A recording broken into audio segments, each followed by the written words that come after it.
September 12, 1969, Quảng Tri Province, Vietnam, 2:47 in the afternoon. I was kneeling in mud and blood next to a 22-year-old kid from Michigan named Robert Hayes.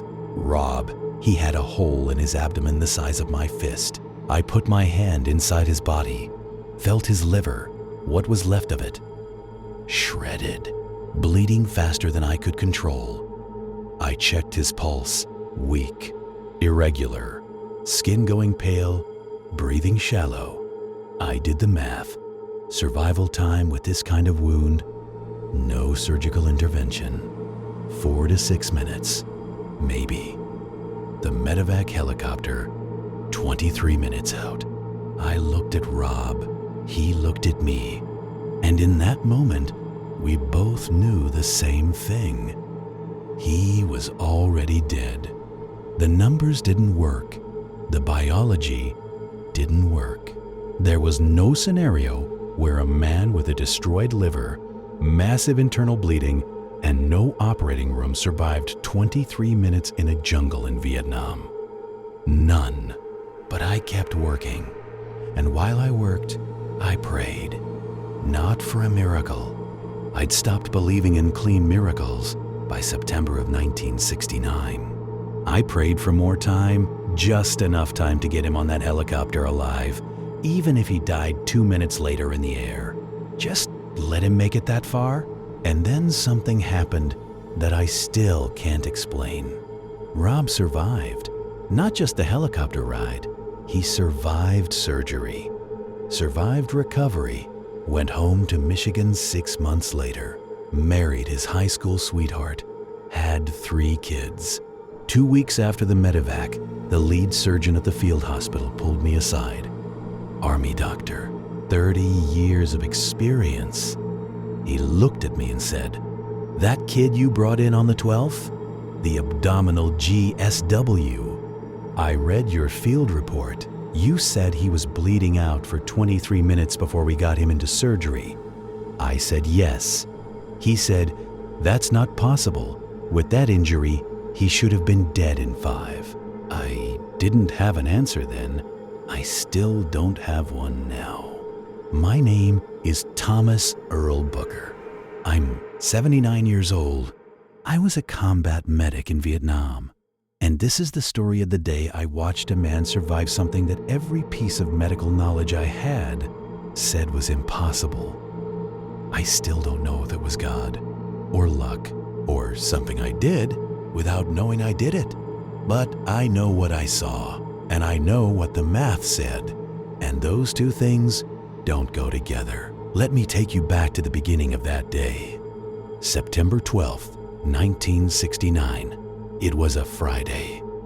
I remember because we used to joke that nothing good ever happened on Fridays in the field. Superstition maybe, but in Vietnam, you held on to whatever small rituals gave you a sense of control.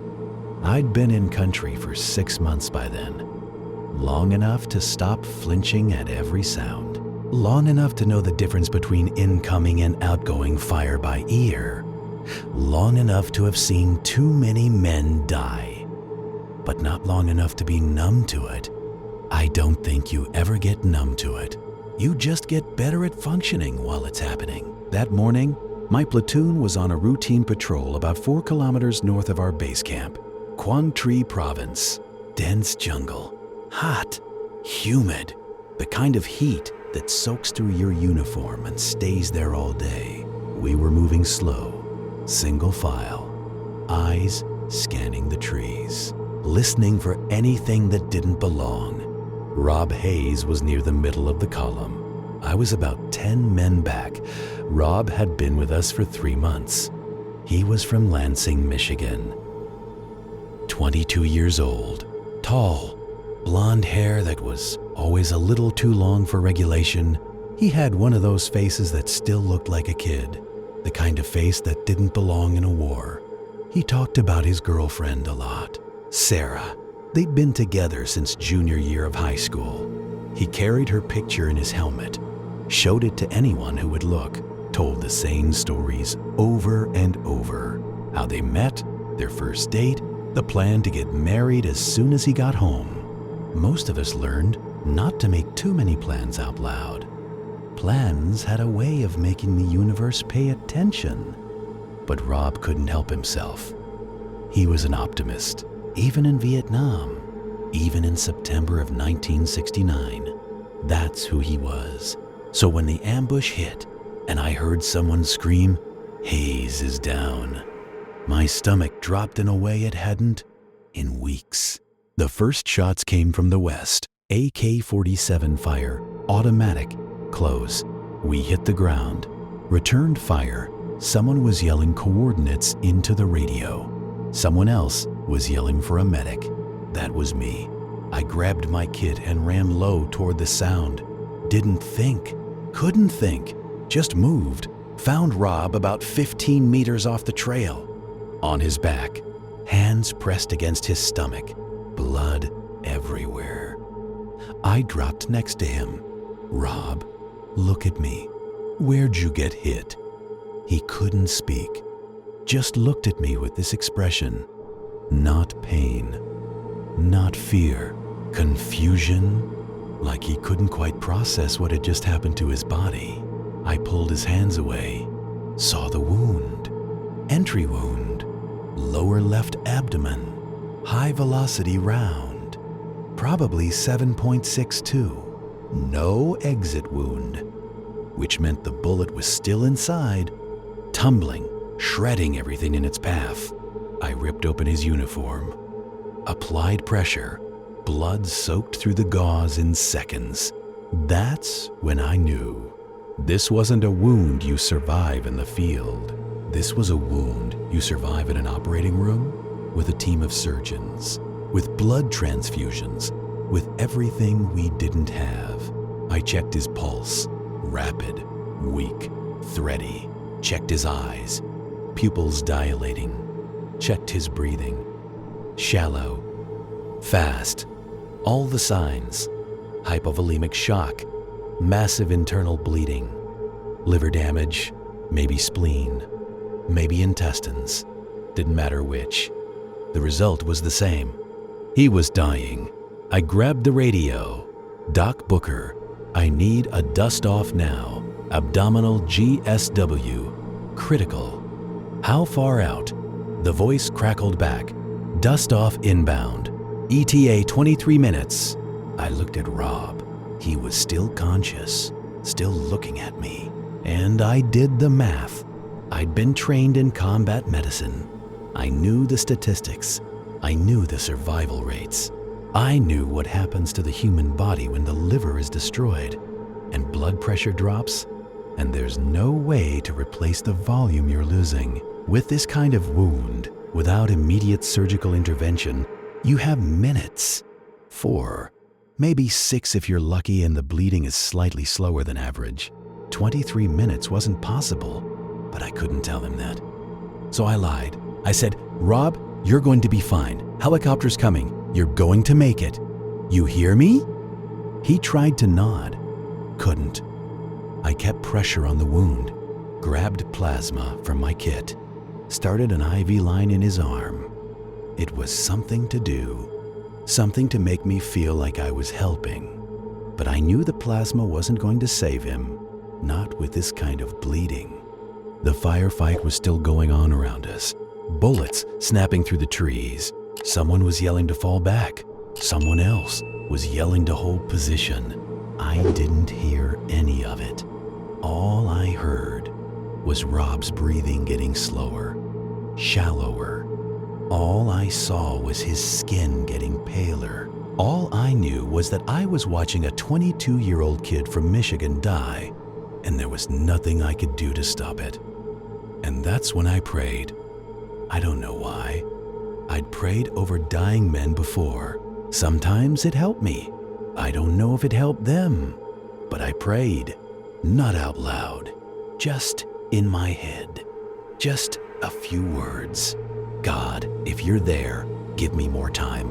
Just enough time to get him on that helicopter alive. That's all I'm asking. Just let him make it that far."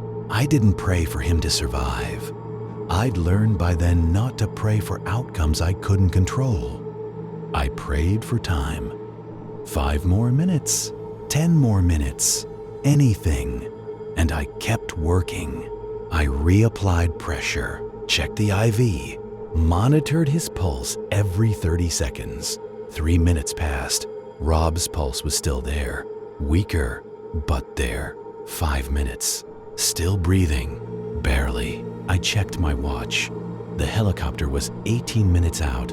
Rob should have been unconscious by now, should have been in full shock, should have been gone, but he wasn't. His eyes were still open, still focused on me. I said, "Stay with me, Rob, stay with me." He blinked, once, slow, 10 minutes. I couldn't believe he was still conscious, couldn't believe his heart was still beating. The bleeding hadn't stopped. The wound was still catastrophic. Nothing about the situation had changed, except he was still alive. 15 minutes. I heard the helicopter in the distance, the sound of rotor blades cutting through air, the most beautiful sound in the world. I looked at Rob. "You hear that? That's your ride. You're getting out of here." He tried to smile, didn't quite make it, but I saw the effort. 20 minutes. The Huey landed in the clearing. 2 medics jumped out with a stretcher. I briefed them fast. Abdominal GSW, suspected liver damage, massive internal bleeding. He's been down for 20 minutes. IV in the left arm. Pressure on the wound. Get him to surgery now. They loaded him onto the stretcher, lifted him into the helicopter. And Rob Hayes, who by every measure of medical science should have been dead 15 minutes ago, was still breathing. I watched the helicopter lift off, watched it disappear over the trees, and I didn't know what to think. I didn't know what to feel. I just stood there in the clearing, covered in his blood, trying to understand what had just happened. 2 weeks later, I got word. Rob had made it through surgery, stable condition, expected to recover. I asked how that was possible. The field report said he'd been bleeding out for over 20 minutes before they got him into the OR. The nurse I asked just shrugged. Miracles happen. But that's not what the surgeon said. 3 days after that, I was back at base. The lead surgeon, Major William Chen, 30 years in the Army, including 2 tours in Korea, found me in the mess hall. He sat down across from me, didn't say anything for a moment, just looked at me. Then he said, "You're the medic who brought in Robert Hayes, the abdominal GSW, on the 12th. I said yes. He opened a folder, my field report. "You wrote here that he was down for 23 minutes in the field before the medevac arrived, that he was conscious when you loaded him onto the helicopter." I said, "That's right." He looked at me. "I've been doing this for 30 years. Korea, Vietnam. I've seen a lot of abdominal trauma. And I'm telling you what you described in this report, a high-velocity round through the lower left abdomen, suspected liver laceration, massive internal bleeding, conscious and stable after 23 minutes with no surgical intervention. That doesn't happen." I didn't say anything. He continued. "When we opened him up, his liver was destroyed. Not damaged, destroyed. He'd lost over 40% of his blood volume. By every measure, he should have been in irreversible shock within 5 minutes. He should have been dead before that helicopter ever got to you." I said, "But he wasn't." Major Chen nodded. "No, he wasn't. And I don't know why." He closed the folder, looked at me again. "Did you do something different? Some technique I'm not aware of?" I shook my head. I did what I was trained to do. Pressure on the wound, IV fluids, monitored vitals. That's it. And he stayed conscious the whole time? Most of it. He faded near the end. But yeah, He was awake. Major Chen was quiet for a long moment. Then he said, "Well, I don't have an explanation. Medically, it doesn't make sense. But he's alive, and he's going home. So whatever you did, it worked. Started to walk away, then turned back. Off the record, I've seen a few cases like this over the years. Not many, maybe 3 or 4. Cases where the patient survives something they absolutely shouldn't survive. And every time, there's no medical explanation. The numbers don't add up. The biology doesn't support it. But they live anyway." He paused. "Some people call it luck. Some call it a miracle. I just call it a mystery." And he left. I sat there in the mess hall for a long time after that, trying to process what he'd said, trying to figure out if I believed in miracles. I'd prayed over Rob. That was true. I'd prayed while I worked on him, while I watched the clock, while I waited for that helicopter. But I'd prayed over other men too.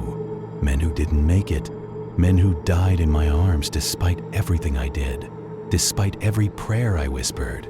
So what was different about Rob? Was it God? Did God answer my prayer that day in a way he didn't answer the others? Was it luck? Pure chance that Rob's body held on just long enough? Was it something I did? Some small decision I made, the angle of the pressure, the timing of the IV, something I don't even remember. That made the difference? I don't know. And 56 years later, I still don't know. I wish I could tell you I found an answer, that I figured it out, that I reached some kind of peace with the mystery, but I didn't. What I learned instead is this: some things don't have explanations. Some things don't fit into the boxes we try to put them in. Medical science, faith, logic, sometimes the numbers don't add up and the person lives anyway. Sometimes you pray and nothing happens. And sometimes you pray and something impossible happens. And you never know which one it's going to be. That's what I carried out of Vietnam. Not answers, not certainty, just the knowledge that there are moments in life where everything you know says one thing and reality does another. And you have to live with both of those truths at the same time. Rob Hayes went home to Michigan in March of 1970. He married Sarah that summer. They had 3 kids. He worked as a high school shop teacher for 35 years. I never spoke to him after Vietnam. I don't know if he remembers that day the way I do. I don't know if he thinks about it. I think about it all the time. Not because I need to understand it. I've made peace with not understanding. But because it taught me something important. It taught me that faith isn't about having all the answers. It's not about being certain. It's not about knowing how things work. Faith is about doing what you can with what you have, even when the math says it won't be enough. It's about praying, even when you don't know if anyone's listening. It's about working on a dying man for 23 minutes when every piece of training you have says he'll be dead in 5. It's about refusing to give up even when giving up makes logical sense. Because sometimes, not always, but sometimes the impossible happens. And when it does, you don't get an explanation. You don't get a neat answer. You don't get closure. You just get a 22-year-old kid from Michigan who lives when he shouldn't have. And that has to be enough. I don't know if God saved Rob Hayes that day. I don't know if it was a miracle or luck or skill or some combination of all 3. What I know is this: I prayed for time, and I got it. I prayed for him to make it to the helicopter alive, and he did. I prayed for something I couldn't control, and it happened anyway. That doesn't prove anything. It doesn't answer the big questions. It doesn't explain why Rob lived and others didn't. But it taught me that prayer isn't about getting what you want. It's about asking for what you need, doing everything you can, and then accepting whatever comes next. Even if what comes next doesn't make sense. Especially if it doesn't make sense. I'm 79 years old now. I've lived more than half a century since that day in September of 1969, and I still carry Rob Hayes with me. Not as trauma, not as a burden, as a reminder that the universe is bigger than my understanding. That mystery is part of life, that some questions don't have answers. And that's okay. You don't need to understand everything to keep moving forward. You don't need to have it all figured out to have faith. You just need to do the next right thing, and then the next one, and then the next. And sometimes, when you do that, something impossible happens, and you get to witness it. That's what I learned in Vietnam. From a 22-year-old kid from Michigan who survived 23 minutes that should have killed him in 5. I don't have an explanation. I just have the story. And that's enough. If you're watching this, maybe you're looking for answers too. Maybe you're trying to make sense of something that doesn't make sense. Maybe you've experienced something you can't explain. I can't give you answers. I don't have them. But I can tell you this. It's okay not to know. It's okay to live with mystery. It's okay to have faith even when the math doesn't add up, because sometimes the math is wrong and the person lives anyway. My name is Thomas Earl Booker. I'm 79 years old. I was a combat medic in Vietnam, and I'll see you next week